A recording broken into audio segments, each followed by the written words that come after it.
Last time we began to tackle the topic of expression on the flute and how we can use tone, dynamics and articulation to make our sound more beautiful and engaging. However, all that work to make a beautiful sound is immediately and utterly ruined should we play out of tune. And so today we'll be working on how to manipulate the flute's pitch with our embouchure in order to be able to play the flute more in tune.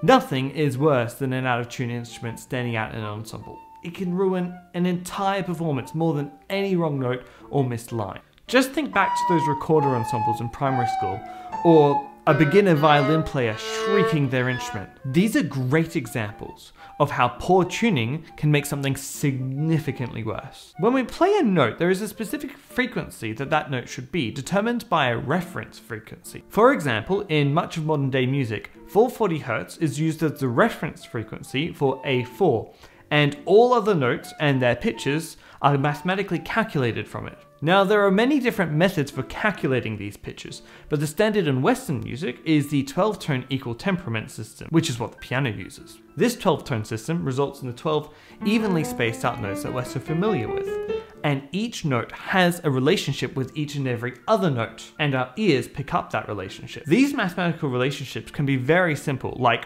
A and E, which is roughly 3/2, or they can be extraordinarily complicated, such as C and G sharp, which is 8/12√2. And in general, these more complicated ratios sound more dissonant than the simpler ratios, which sound more harmonious. When you play a note out of tune then, what you're effectively doing is increasing the complexity of that note's relationship with all the other notes, effectively making it sound more dissonant. So in order to be able to play in tune and avoid these dissonant notes, we need to learn how to manipulate the flute's tuning and also hear when we're playing out of tune so that we can correct for it. The two typical ways to tune a flute is using a tuning slide and with our embouchures. Now, not all flutes possess a tuning slide, so some of you may skip this. However, if you do have one, to use it is simple. Play a long note into a tuner, or if you can hear tuning well, play alongside a reference pitch. It's not strictly necessary which note you play, but you should make sure that you're playing at the volume that you intend to be playing at and that you're comfortable. It can be a good idea to have a little warm-up before you start tuning to make sure your embouchure is sitting how it will be once you start playing. When you play your long tone, measure the pitch. If it's too high or sharp, then pull the tuning slide out. If it's too low or flat, push the tuning slide in. Continue this until you are satisfied with the position of your tuning slide and your flute's tuning. Doing this with a tuning slide is effectively the same thing as tightening the machine heads on a guitar. We are expanding or reducing the length of the flute in order to change its pitch, in the same way that tightening or loosening the tension on a string changes its pitch. Now, you'd think that after tuning your flute like this, your flute would be in tune, which is sort of true, but not quite the whole case. There is in fact more to playing in tune on the flute. In the same way that violin requires you to press the right part of the string in order to play in tune, flute requires you to do the right thing with your mouth. This is because flute, like violin, is a variable pitched instrument. When you press a key on a piano, the note that you get out is the resonant frequency of the string, and no higher and no lower. Thus, pianos have a fixed pitch. Flutes, however, do not. By covering and uncovering the embouchure hole with our lower lip, we're able to lower and raise the pitch of the notes respectively. Sometimes referred to as lipping, this technique is extremely valuable as it means we're not limited to the tuning that the instrument maker built into our instruments. Pulling out our flutes, cover all the holes and play the lowest pitch. If you're having trouble keeping the lowest pitch stable, then play the note above. Now, while you're playing that note, gently and slowly roll your lower lip forward across the embouchure hole. If you're having a hard time hearing the difference, then you can use a tuner to visualize the difference in pitch being created. There's a few different ways that you can cover or uncover the embouchure hole with your lip. You can try just by changing your embouchure, especially by moving your lower lip very small amounts. But it's very, very hard to do this without disrupting your sound. One way that you can make it easier for yourself and exaggerate the effect is by rolling your heads forward and backwards, gently, across the embouchure hole.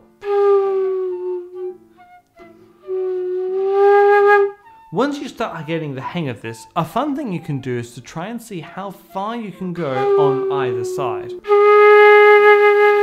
If you're having trouble, make sure you go slowly and play around with where you're blowing into the flute.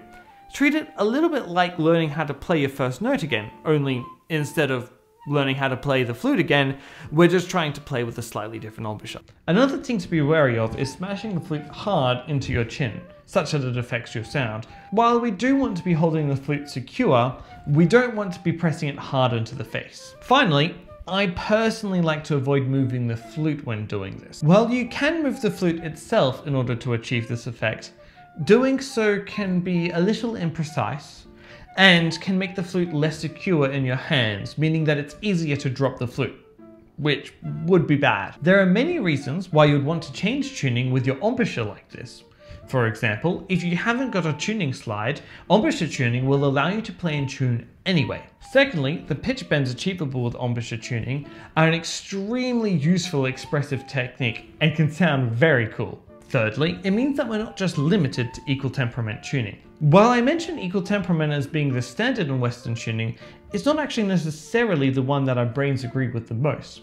And singers will often, unintentionally, sing a slightly different tuning system that actually sounds better.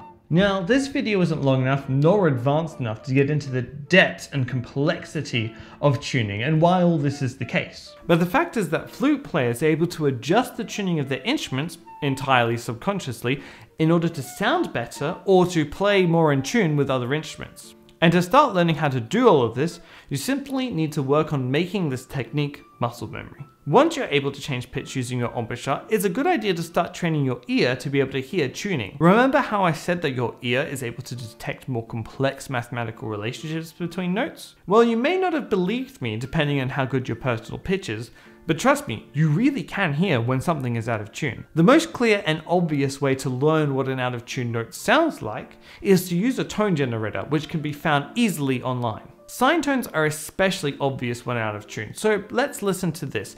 Although, fair warning, sine tones can be very exhausting to listen to, so feel free to take a break if you need it for your ears, and don't turn the volume up very high. Here I have two tones and they're both oscillating at 440 Hz. They are perfectly in tune. You literally cannot hear the difference between them. Yet listen to what happens when I even slightly raise the pitch of one. They start pulsing. This is the result of the notes interacting with each other. But if I start to raise the pitch even more, oh, the pulse is getting faster and faster and faster until eventually the sounds get so quick that they start to sound like they're clashing. This is the effect of getting gradually more and more out of tune. Now then, using these tone generators, you can usually select notes, so you can hear the difference between all the different notes and what their relationships with all the other notes are. But you can also use these to raise and lower the pitch of the notes in order to see what they sound like when notes are sharper and flatter than what they should be. And you can play with them. Try playing a pitch through some speakers or headphones, then play the same note on your flute. Then lip up and down to see what it sounds like when you do so. Doing this, you can hear what it sounds like when your note sounds most in tune and less in tune. And after doing this with a couple of notes, you can try it with harmonies. Say you have a flute tuned to C. Well, you can set the tone generator to play C5 and then have a play around that tone to see what sounds good and what sounds bad. Once you start getting used to playing around with this using tone generators, you can start playing around with it using actual instruments. Try playing a piano sound, either using a real piano with the sustain pedal, or by using a software DAW program like GarageBand with a piano sound, or just an online piano sound, and play your flute alongside the sound. And play your flute while listening to the note. Try intentionally lipping too far up and too far down to be too sharp and too flat in order to see what it sounds like. For example, here I'm pressing the key in C on a piano while playing G on my flute. With this you can hear, obviously, when I'm playing very out of tune. But by going back and forth, we can nail down what sounds just alright and what sounds very good. Doing this helps train ourselves to hear what sounds good and what doesn't sound good, as well as the physicality to correct for it. And so by doing this, we can teach ourselves how to play in tune and teach ourselves how to pitch bend by lipping while we're at it. Before we finish up, I want to leave you with one more tip, which is extraordinarily valuable once you get used to lipping up and down. When you're practicing a song, record yourself playing and listen back to it. Listening to yourself in this way is one of the best ways to figure out how you can improve in general, but is especially useful for figuring out how and when you should be practicing to play more in tune. Listen to yourself and try to figure out when your tuning is good, and also when it starts to slip, so you can work on practicing that. Practice it over a couple of times and then re-record yourself and listen to it again. Keep having a go and see if you can't make yourself better. And remember, if you're having trouble and getting frustrated, don't rush, don't give up, have a break, and I'll see you on the other side. Next week we'll be on advanced fingerings that will help you play sharps and flats, play certain notes more in tune, and even play higher than you may have thought even possible.